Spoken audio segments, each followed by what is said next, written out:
मैं इस वीडियो में सिर्फ दो ही फाउंडेशन के बारे में बात करूंगा, क्योंकि जनरली इन्हीं दो टाइप के फाउंडेशंस का इस्तेमाल रेजिडेंशियल बिल्डिंग्स में होता है, नॉर्मल कंस्ट्रक्शन में यूज होता है। अब देखिए, एक फाउंडेशन का फंक्शन क्या है, फाउंडेशन का काम क्या है। जैसे देखिए, आप क्या करते हैं अपने घर में एक अर्थिंग, कभी बहुत सारे लोग ऐसे होंगे जिन्होंने ग्राउंड में एक रॉड गाड़ दिया, ग्राउंड में रॉड इंसर्ट किया, उसमें एक वायर जोड़ा और बिजली का एक प्लस वाला लेके ऐसा कभी किया है। जैसे मुझे बल्ब जलाना है सपोज, और मेरे पास मैंने क्या किया कि प्लग में से प्लस वाला जोड़ दिया इसमें, और एक दूसरी वायर जो है अर्थ कर दी ग्राउंड में, ग्राउंड के अंदर अर्थ कर दी। तो हम लोग क्या करते हैं बेसिकली, तो क्या होता है, हमारा बल्ब जल जाता है। तो बेसिकली हम करते क्या है कि इलेक्ट्रिक करंट यहाँ से निकलता है, बल्ब से होते हुए ग्राउंड में चला जाता है। तो हम ग्राउंड में जाने का पाथ दे देते हैं। अगर ये पाथ नहीं देंगे तो ये बल्ब नहीं जलेगा। तो यहाँ पे जो ग्राउंडिंग का काम किसने किया, यहाँ पे ग्राउंडिंग का काम किया ये रॉड ने। उसी तरह जो स्ट्रक्चरल इंजीनियरिंग में फाउंडेशन सेम काम करता है। फाउंडेशन क्या करता है, पूरा बिल्डिंग का लोड को लेके ग्राउंड में ट्रांसफर कर देता है।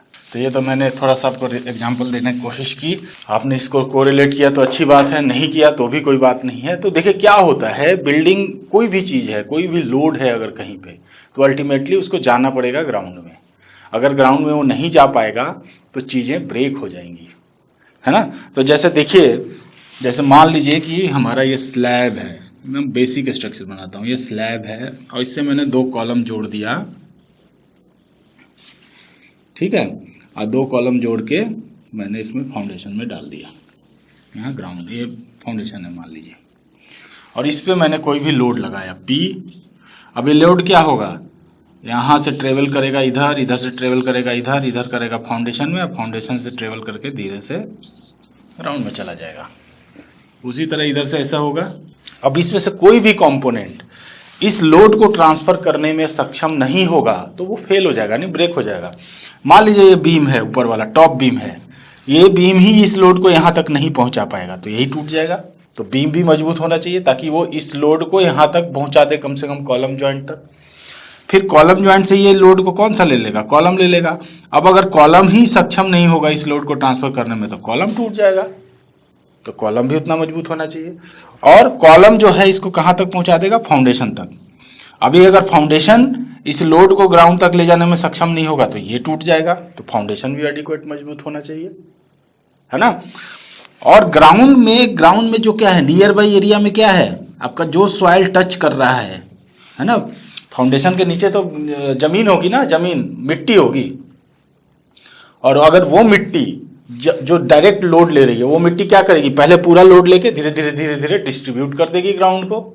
लेकिन ये एकदम से जो हाई लोड होगा वो यहाँ के जस्ट नीचे वाला लोड लेगी। अगर वो मिट्टी वो नहीं ले पाई तो मिट्टी फेल हो जाएगी। तो मिट्टी भी उतनी मजबूत होनी चाहिए। तो एक फाउंडेशन के 2 कंपोनेंट होते हैं। ये फाउंडेशन, अगर इसको हम दोनों को मिला के फाउंडेशन कहें तो फाउंडेशन में एक तो पार्ट आ गया स्ट्रक्चरल पार्ट, जो कि हमारा क्या है, फुटिंग है, और दूसरा पार्ट आ गया सॉइल, नीचे की मिट्टी। तो अब हमने ये समझ लिया कि हमारा फाउंडेशन की स्ट्रेंथ, मजबूती, और जो भी कहें, ये स्ट्रेंथ और मजबूती मैं इंजीनियरिंग में बात नहीं करना चाहता क्योंकि ये बहुत सारी ही कोरिलेटिव चीज़ें हैं।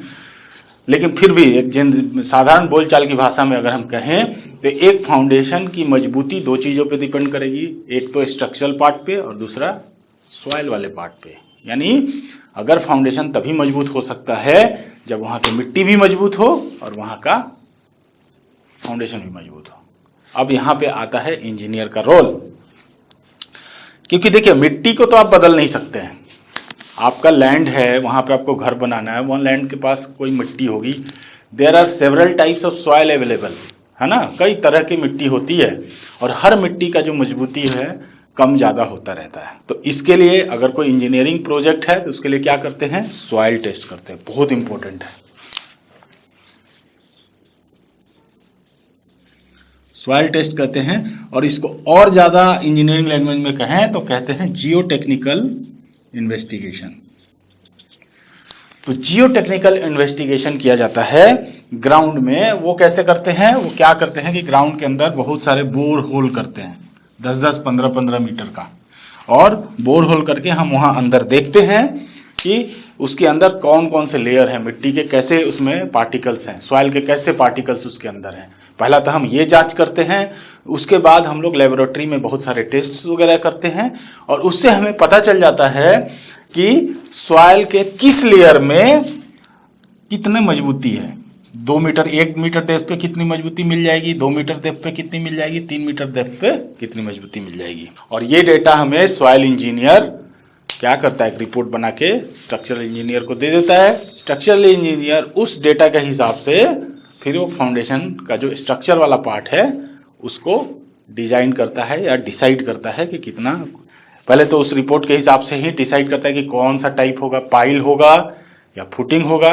अगर फुटिंग होगा तो उसका क्या साइज होगा, क्या थिकनेस होगा, वो निकाला जाता है। तो ये तो हो गया आपका जो नॉर्मल प्रोसेस। अगर आप इंजीनियरिंग का इस्तेमाल कर रहे हैं तो मैं आपको एकदम स्ट्रांगली रिकमेंड करूंगा कि अगर आपका घर बना रहे हैं अच्छी तरह से, देखिए 20, 30, 40 हज़ार रुपये लगेंगे टेस्ट करने के। अगर आपने वो टेस्ट करा लिया तो आपका हो सकता है बहुत सारे पैसे बच जाएं, या हो सकता है कि जो आपका बिल्डिंग जो आप जिस तरह से बना रहे थे वो कोलैप्स होने वाला था, वो कोलैप्स होने से बच जाए। तो ऐसा नहीं है, ये दोनों इसके फायदे और नुकसान है। आजकल बहुत सारा पैसा लग जाता है बिल्डिंग्स बनाने में, करोड़ रुपए तो नॉर्मली लग जाता है, 1 आध करोड़। मतलब जब आप 3-4 फ्लोर की बिल्डिंग अगर बनाने का प्लान कर रहे हैं तो इतना पैसा तो लगता है मिनिमम। तो अगर आप इतना पैसा खर्च कर सकते हैं तो 40-50 हज़ार सॉइल टेस्टिंग में करा लीजिए, अपने स्ट्रक्चरल इंजीनियर को देके स्ट्रक्चरल डिज़ाइन करा लीजिए, ज़्यादा सेफ और बढ़िया और बहुत बेजोड़ चीज़ें होंगी। मैं हर वीडियो में यह सलाह देता हूं आपको, लेकिन मुझे पता है कि आप नहीं मानेंगे, तो फिर भी मैं आपको कुछ कुछ आइडियाज़ दे देता हूं। मैं कोई साइज़ रेनफोर्समेंट का डिटेल नहीं बताने वाला हूं। मैंने बहुत सारे वीडियो देखे, लोग बता रहे हैं इतना स्टोरी है तो इतना लगा लो, इतना लगा लो। ये ऐसे डिसाइड नहीं किया जा सकता बिना कैलकुलेशन का, बिना डेटा का, है ना। और अगर मैं कोई डेटा आपको दूं और आपने इस्तेमाल किया और कल को कुछ ऊंच नीच हो गई तो सारी गलती मेरे ऊपर आ जाएगी। तो ये मैं नहीं कर सकता। और ऐसे ही किसी से सुन सुना के डिसीजन मत लिया कीजिए। जब भी आप कोई कंस्ट्रक्शन कर रहे हैं तो फाउंडेशन बहुत ही इम्पोर्टेंट है, उसके बारे में बहुत अच्छे से तहकीकात करके ही डिसाइड कीजिए। और मेरे हिसाब से तो आप स्ट्रक्चरल इंजीनियर, सॉइल इंजीनियर से आप टेस्ट करा लीजिए। चलिए काम की बात अब शुरू करते हैं। देखिए सॉइल, अगर आपके एरिया में सॉइल है ना, मिट्टी अगर कीचड़ वाला है ना, एक्सपेंसिव सॉइल जिसको बोलते हैं, जिसमें पानी पड़ने के बाद वो कीचड़ भी बन जाता है और पूरा मतलब फैल जाता है, स्वेल हो जाता है ना, और आपको लगता है कि यहाँ की सॉइल की मजबूती काफ़ी कम है। मतलब नॉर्मली ही अगर कोई गाड़ी जा रहा है, कुछ भी हैवी चीज़ जा रहा है, तो अगर वो दब आपको निशान वगैरह दिखते हैं, आपको ऐसा फीलिंग है कि यहाँ की सॉइल मजबूत नहीं है, तो ऐसे जगह में जनरली ओपन फाउंडेशन नहीं दिया जाता, वहाँ पे पाइल फाउंडेशन दिया जाता है। क्यों? क्योंकि ओपन फाउंडेशन में जनरली क्या करते हैं, यानी फुटिंग बनाने के लिए क्या करते हैं, मान लीजिए ये लैंड है मेरा, तो 1 से 1.5 मीटर खोद के ये मिट्टी बाहर निकाल लेते हैं और यहाँ पे हम लोग फाउंडेशन ऐसा फुटिंग बना देते हैं और यहाँ से कॉलम उठा लेते हैं। अब यहाँ पे जो सॉइल फुटिंग के जस्ट नीचे वाला जो ज़मीन है वो अगर मजबूत नहीं है तो यहाँ से लोड आएगा और ये क्या हो जाएगा, ये कोलैप्स हो जाएगा, टेढ़ा मेढ़ा धंस जाएगा, अंदर चला जाएगा। तो अगर आपको पता है, जनरली आदमी को पता होता है, आदमी जिस एरिया में रहता है, क्योंकि वहाँ पे कोई ना कोई इंजीनियरिंग प्रोजेक्ट चलते रहते हैं, वो पता होता है। तो अगर आपको पता है कि मेरे एरिया में सॉइल अच्छा नहीं है, सॉइल, क्योंकि अब 3-4 मीटर खोदना भी बहुत बड़ा चैलेंज हो जाता है एक नॉर्मल रेजिडेंशियल बिल्डिंग में। कई बार होता है कि 1-1.5 मीटर पे अच्छा स्ट्रेंथ नहीं है, अगर आप 3 मीटर 4 मीटर जाएंगे तो आपको अच्छा स्ट्रेंथ मिलेगा। अब 4 मीटर खोदना इट्स ए बिग टास्क, वो भी बहुत ज़्यादा उसमें कॉस्ट इन्वॉल्व है। तो ऐसे जगह में हम लोग जाते हैं किसके लिए, पाइल फाउंडेशन के लिए। ठीक है, ऐसे जगह में हम लोग जाते हैं पाइल फाउंडेशन के लिए। और जहाँ पे लैंड काफ़ी मजबूत हो, फर्म हो, हिली एरिया, जहाँ पे मुरम जैसा लाल मिट्टी हो, बारिश पड़ने से इतना ज़्यादा दिक्कत नहीं होती हो, है ना, ऐसे जगह पे जाते हैं हम लोग ओपन फाउंडेशन में। अगर आप किसी एरिया में घर बना रहे हैं और आप देख रहे हैं कि आपके जहाँ भी आप घर बना रहे हैं उसके 200-400 मीटर आसपास कहीं घर नहीं है, उससे दूर बना है, तो प्लीज़ आप सॉइल टेस्ट करा लीजिए, क्योंकि मिट्टी जो है बहुत जल्दी चेंज 100-200 मीटर में तो बदलने के पूरे चांसेज होते हैं। तो अगर आप जो 200 मीटर दूर जो घर बना है उसके बेसिस पे आप अपना घर बनाएंगे तो गलती भी हो सकती है। तो इसलिए आप ज़रूर अपना घर का, अगर आप बना रहे हैं तो आप सॉइल टेस्ट तो मस्ट है करा लीजिएगा, क्योंकि अगर आप नहीं कराएंगे तो दिक्कत हो सकती है। तो आपको ये एक गाइडलाइन मिल गया कि हमें ओपन फाउंडेशन कब करना है, ऑयल फाउंडेशन कब करना है। ठीक है। दूसरा है कि आप कौन सा सिस्टम से अपना घर बना रहे हैं। जैसा कि मैंने पीछे की वीडियो में आपको बताया था कि हम लोग क्या करते हैं, देयर आर 2 सिस्टम्स अवेलेबल, या तो हम फ्रेम स्ट्रक्चर बना लें या लोड बेयरिंग स्ट्रक्चर बना लें, लेकिन हम क्या करते हैं, हम दोनों का मिक्स बनाते हैं, है ना। तो ग्राउंड लेवल पे जहाँ पे हम फाउंडेशन दे रहे हैं, हम अगर वहाँ पे फुटिंग बना रहे हैं, मान लीजिए कोई बात नहीं है, बना लिया, और उसके बाद ब्रिक वर्क जो है उसी लेवल से उठा रहे हैं, तो ब्रिक वर्क के लिए भी थोड़ा बहुत फाउंडेशन बना रहे हैं। तो ऐसे केसेस में क्या होता है कि आपको ब्रिक वॉल के लिए भी फाउंडेशन दे दिया आपने, इसके लिए भी दे दिया, तो एक्चुअली लोड बेयरिंग है और आपका पूरा का पूरा लोड जो है वो वॉल के थ्रू ग्राउंड में जाने वाला है। तो ऐसे केसेस में फिर ये वाला जो फुटिंग है इसका कोई बहुत ज़्यादा रिलेवेंस नहीं रह जाता है ना। तो आप ऐसे केसेस में भी आप अगर एक कोई भी इंजीनियर हो जो कि आपको जानता हो, कोई गवर्नमेंट वाला हो, उससे भी पूछ के थोड़ा सा ये सब चीज़ें देख लीजिए, क्योंकि इसमें काफ़ी ज़्यादा पैसे इन्वॉल्व होते हैं। और आप अगर आपको ये समझ में नहीं आया, मिस्त्री उस्त्री के बातों में चले गए, तो आपको फालतू के बहुत सारे पैसे, लाखों रुपए उसमें बर्बाद हो जाएंगे, और उसका रिजल्ट होना है जीरो, कुछ भी नहीं मिलना, है ना, कुछ भी नहीं मिलना, रिजल्ट मिलेगा जीरो। खाली लोग का देखा देखी और स्किल जिसको पता नहीं है उसकी बातों को मानने से ऐसा होगा। तो अगर आप फुटिंग, जैसे मान लीजिए कि आपका घर है, ये रूम है, सपोज कि ये मेरा कमरा है, इस कमरे के लिए बनाने के लिए हम क्या कर सकते हैं कि चारों कॉर्नर पे एक एक कॉलम डाल सकते हैं और नीचे एक एक फुटिंग डाल सकते हैं इसके नीचे। अब प्लिंथ लेवल पे यहाँ पे बीम डाल सकते हैं। अब हमने अगर इसको अगर मैं यहाँ से थोड़ा काट दूँ, यहाँ से काट के अगर देखूँ तो ये कैसा दिखेगा, ये ऐसा दिखेगा, इस टाइप का होगा। अब आपने क्या किया कि ये प्लिंथ के ऊपर ही ब्रिक वर्क किया, प्लिंथ के नीचे कोई ब्रिक वर्क अगर नहीं किया तो क्या होगा, सारा लोड जो होगा ब्रिक व्रिक का सब कॉलम के थ्रू फाउंडेशन में जाएगा, तब ये फुटिंग जो है बहुत हाईली लोडेड हो जाएगा। और इसकी पूरी साइजिंग का कैलकुलेशन होना रिकमेंडेड है। अंदाजे से करते हैं, कई बार पास हो जाता है, कोई दिक्कत नहीं होती, क्योंकि हमारे सॉइल में भी काफ़ी कैपेसिटी होती है, लेकिन फिर भी अगर आप इस तरह का सिस्टम कर रहे हैं तो हाईली रिकमेंडेड है कि आप कैलकुलेशन करवाइए, इंजीनियर से सलाह लीजिए कि ये फुटिंग की साइज़ क्या होनी चाहिए। लेकिन अगर आप साथ के साथ यहीं से ब्रिक, इसी फाउंडिंग लेवल से ही, और यहाँ पे भी ब्रिक के नीचे भी फाउंडेशन दे रहे हैं, फाउंडेशन देके अगर यहाँ भी ब्रिक वर्क कर रहे हैं, तब जो है थोड़ा सा आपका पार्ट जो है सेफ हो जाता है, क्योंकि यहाँ पे लोड जो है ब्रिक के थ्रू अंदर चला जाता है। अब सवाल ये है कि हमें कौन सा फाउंडेशन इस्तेमाल करना चाहिए, कौन सा सिस्टम अडोप्ट करना चाहिए। देखिए मेरे हिसाब से तो अगर आप लोड बेयरिंग भी चलेंगे तो कोई प्रॉब्लम नहीं है 2, 3, 4 स्टोरी तक, क्योंकि लोड बेयरिंग स्ट्रक्चर जो है इकोनॉमिकल होता है, ज़्यादा खूबसूरत होता है, उसमें बीम वीम की लटक नहीं होती। अगर मीडियम साइज़ का रूम बना रहे हैं, ज़्यादा बड़े बड़े हॉल वॉल नहीं, बहुत बड़े रूम्स वगैरह नहीं बन रहे हैं, नॉर्मल रेजिडेंशियल बिल्डिंग वाले साइज़ हैं, तो आप आराम से 3-4 फ्लोर तक बना सकते हैं, लोड बेयरिंग ही करिए, और वो मेरे हिसाब से ज़्यादा ड्यूरेबल भी होते हैं, ज़्यादा टिकाऊ भी होते हैं। अब इसमें से कुछ लोग क्वेश्चन करेंगे कि जो फ्रेम स्ट्रक्चर कम टिकाऊ कैसे होता है, तो देखिए ऑब्वियस सी बात है कि फ्रेम स्ट्रक्चर जब भी हम आरसीसी में जाते हैं तो वहाँ पे क्या है, रेनफोर्समेंट इन्वॉल्व है, और रेनफोर्समेंट क्या होता है, लोहे का होता है, और लोहे में जंग लगती है। तो लोहे में जो जंग लगने की जो प्रक्रिया है वो काफ़ी तेज होती है, रेदर देन द कंक्रीट में जो डिटोरिएशन होता है। तो कंक्रीट का एज काफ़ी लंबा होता है कंपेयर टू द रेनफोर्समेंट। तो रेनफोर्समेंट में अगर कहीं से भी हवा हुआ क्रैक व्रैक आया तो रेनफोर्समेंट जंग जर्जर होकर ख़त्म हो जाएगा, आपकी बिल्डिंग भी ख़त्म हो जाएगी। लेकिन अगर आपने रेनफोर्समेंट इस्तेमाल ही नहीं किया, तो रेनफोर्समेंट कॉलम और बीम में इस्तेमाल ही नहीं किया आपका, तो वो ब्रिक का है तो उसकी तो कोई एज ही नहीं है, तो वो काफ़ी टिकाऊ होता है, काफ़ी लंबे दिन तक वो बिल्डिंग चलता है, बशर्ते कि ढंग से बना हुआ हो, है ना। ढंग से बने होने का मतलब है कि अच्छी तरह से उसको इंजीनियरिंग जो मान्यताएं हैं उसको कॉम्प्लाई किया गया हो। अब देखिए दूसरा है पाइल फाउंडेशन। है फुटिंग फाउंडेशन तो मोटा मोटी समझा दिया मैंने।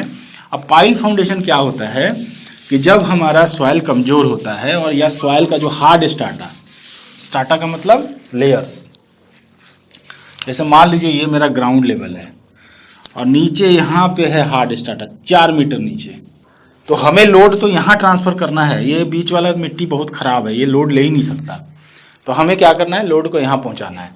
तो सिंपल से हम क्या करेंगे कि बोर कर देते हैं, ड्रिल से बोर कर दिया और इसमें रॉड डाल दिया और इसमें कंक्रीट पोर कर दिया। तो कंक्रीट जो है अब यहाँ तक पहुँच गया।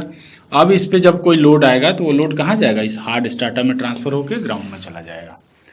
तो जब भी आप देखें कि सॉइल कमज़ोर है तो आपको जाना चाहिए किस कौन से फाउंडेशन में, पाइल फाउंडेशन में।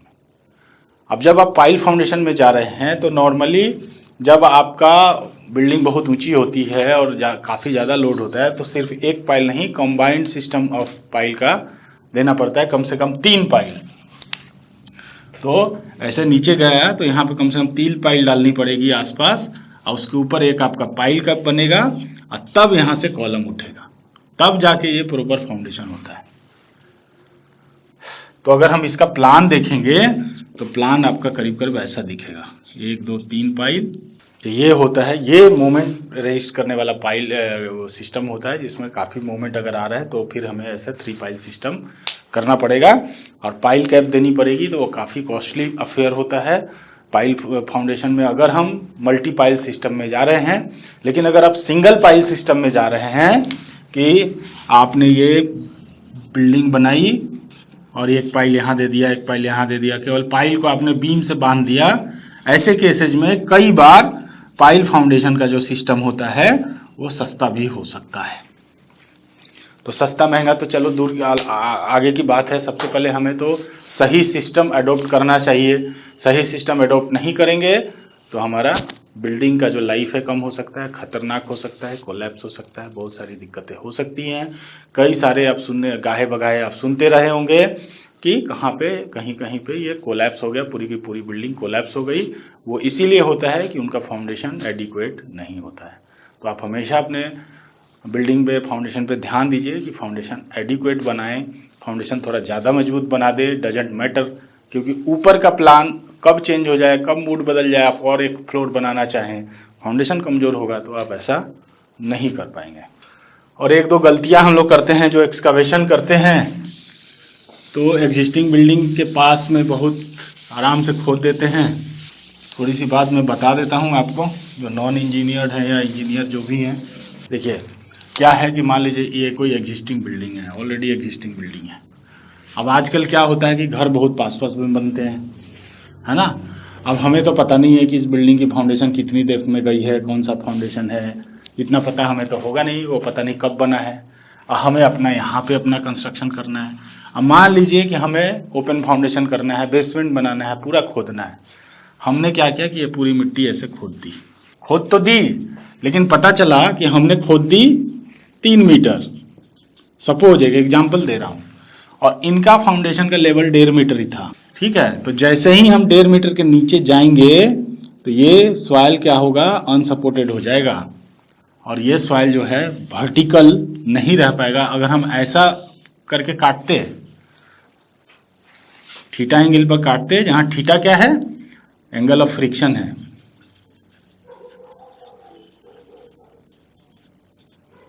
तब तो कोई दिक्कत नहीं थी। लेकिन अगर हमने स्ट्रेट काट दिया तो इस सॉइल को यहाँ रखने के लिए जो साइड से सपोर्ट मिल रहा था वो सपोर्ट हो गया 0।